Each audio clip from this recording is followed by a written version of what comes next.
So resiliency is the ability to encounter a negative event and to be able to move forward without interruption.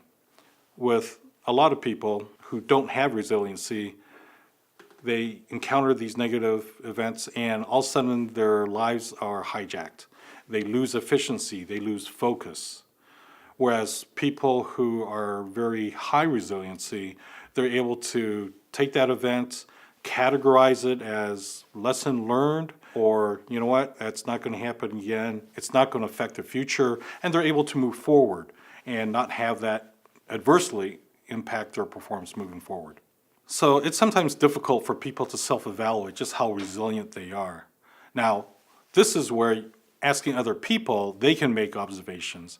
They can tell whether or not you're a glass half empty or a glass half full type of individual. What I found with people who have a high level of resiliency is that they have hope going forward, and as opposed to looking at a glass that's half empty, not only do they say that the glass is half full, but you know what? Tomorrow, the glass will be full.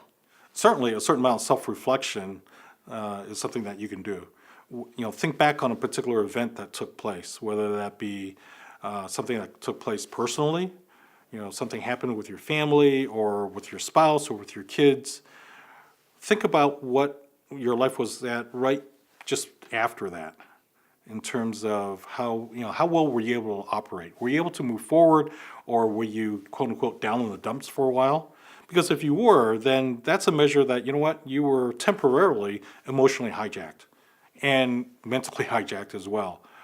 People who are really bad at resiliency, they allow negative events to really drag them down for a significant period of time. Some of the traits of leaders that are naturally resilient is that you never see them have negative emotions when they encounter an event that's negative to the organization. All right, they're always optimistic. They always point to the future.